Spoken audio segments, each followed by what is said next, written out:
In this week's Torah portion, Vayishlach, Jacob is on his way back to the Holy Land to reconnect with his brother Esau.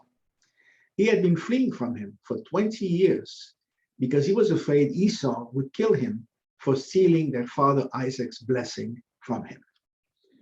Suddenly, a mysterious entity attacks him, and he wrestles with it for an entire night. Quote, Jacob was left alone, and the man wrestled with him until the break of dawn. When the man saw that he had not prevailed against Jacob, he wrenched Jacob's hip at its socket, so that the socket of his hip was strained as he wrestled with him. Then the man said, "Let me go, for dawn is breaking." But Jacob answered, "I will not let you go, unless you bless me." The man said, "What is your name?" Jacob replied, "Jacob." The man said, "Your name shall no longer be Jacob, but Israel, for you have striven with beings both divine and human, and have prevailed." Jacob asked, "Please tell me your name." But the man said, "You must not ask my name." And he blessed him there. So Jacob named the place Peniel, meaning face of God, because he thought, "I have seen a divine being face to face, yet my life has been preserved." The sun shone for him as he passed Penuel, limping on his hip. That is why the children of Israel to this day do not eat the thigh muscle that is on the socket of the hip, since Jacob's hip socket was wrenched at the thigh muscle. Unquote. Indeed, Jews may not eat the sciatic nerve attached to the hip sockets. This mitzvah is called Gid Hanasheh, or displaced tendon. This passage raises a host of questions. Who was that entity? A man? An angel? God?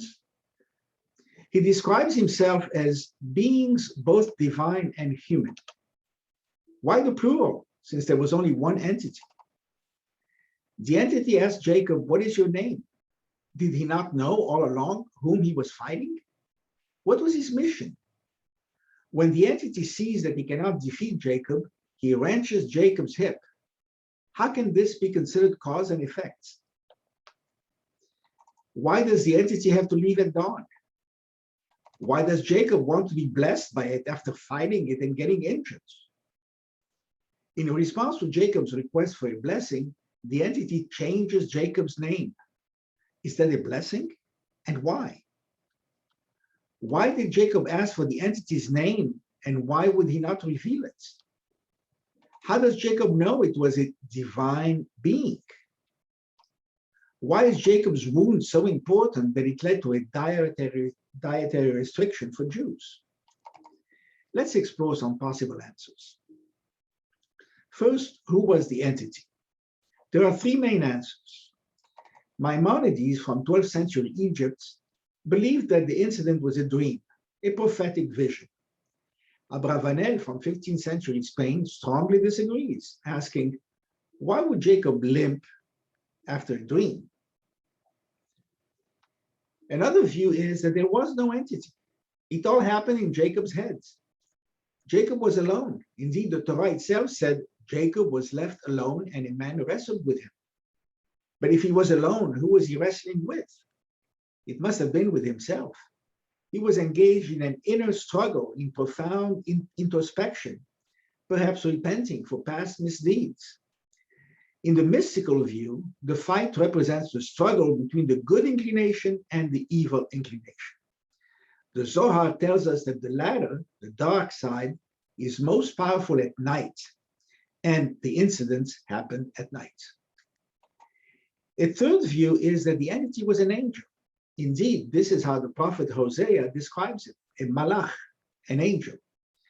The Midrash specifies that he was Esau's guardian angel, Samael.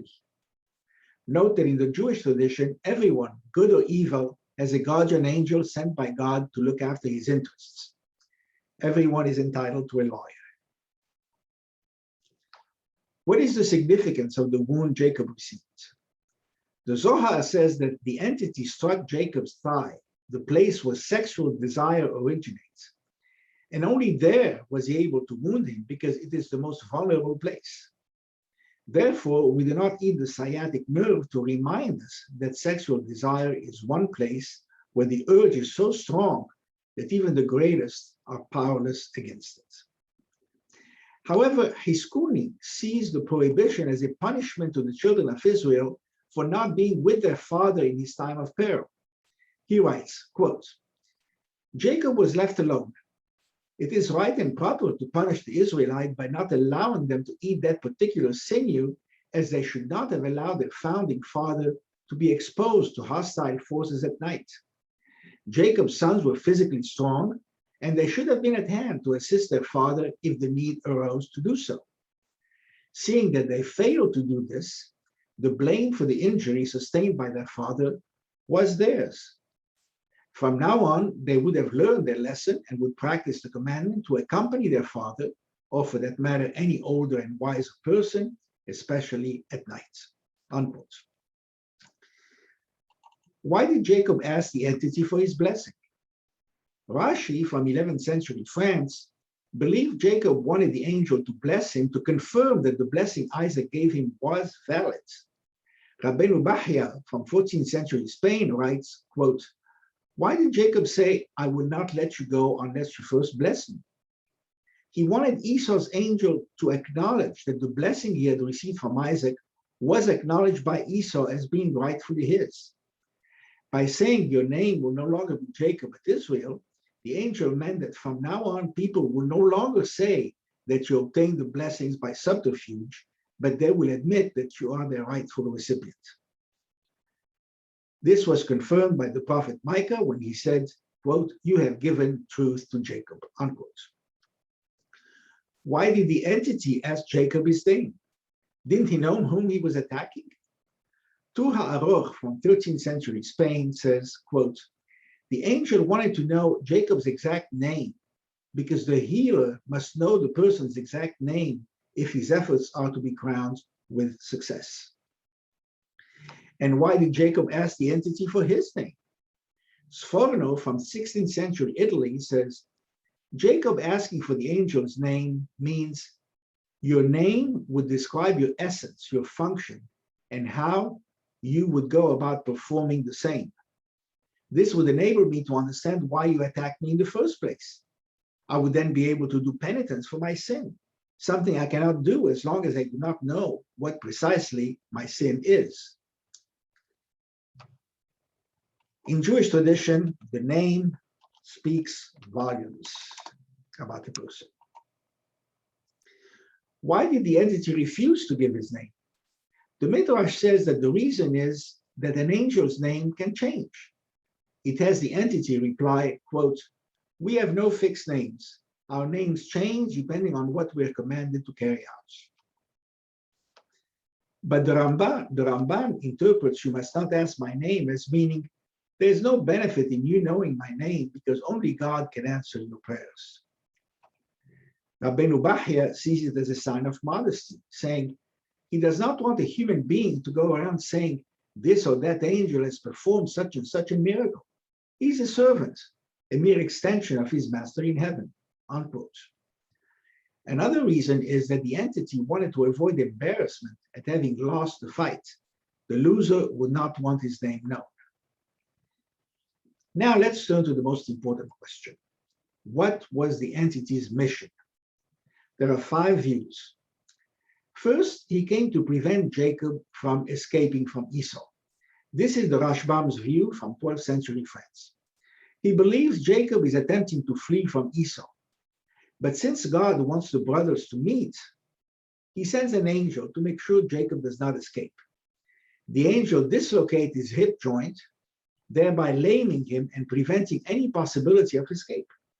The lesson is, you may not run away from your troubles. Second, he came to find fault with Jacob. This is Rabbeinu Bahya's view. Quote, the angel came to find a sin Jacob was guilty of, to use it as a weapon to overpower him. He did not succeed. The only sin he could find was that Jacob had married 2 sisters during their lifetime, something the Torah later forbade. The writing he inflicted an injury on Jacob's hip joint is a euphemism for his sexual organs and the seats of sexual desire. The punishment was administered near that organ so that Jacob limped for a while. Third, he came to strengthen Jacob. This is Radak's view from 13th century France. Quote, God sent this angel to Jacob to strengthen his courage so that he will not fear Esau. If Jacob could prevail over an angel, surely he had no reason to be afraid of an encounter with someone like Esau. The fact that the struggle lasted until daybreak was an allusion to Jacob that after a period of night, meaning problems and adversity, there would come a period of light, meaning peace and prosperity coupled with security. Fourth, he came to issue a warning against anti-Semites. The Ramban from 13th century Catalonia writes that the fight represents the never-ending battle between Jews and anti-Semites. Quote, the whole matter represents an allusion to our future history, that there would come a time when the descendants of Esau would overcome Jacob almost to the point of total destruction. This happened during the days of the sages of the Mishnah. There were other generations who did worse things to us, but we endured all and it passed by us. Unquote. So the anti-Semites may wound us as the entity wounded Jacob's hip, but they will not destroy us. After that incident, the Torah says, quote, Jacob arrived whole, shalem, in the city of Shechem, unquote. The battle will end at the break of dawn, which is the time of the final redemption. The Ramban generally taught that the deeds of the patriarchs are assigned to their descendants. The Torah says that the battle was with beings both divine and human. The humans are the anti-Semites. The divine is God, from whom we seek answers he withholds from us. Why is there evil? Why is there suffering? The lesson is that God likes thinkers, questioners, iconoclasts, whence our collective name, Yisrael, he who struggles with God.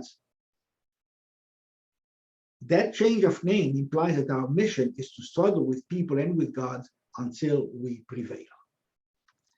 Tu Ha'aroch concurs, saying, quote, this injury too was intended to serve as a warning to the Jewish people in the future that a descendant of Esau would arise, the Roman Empire, who would threaten to totally annihilate the people.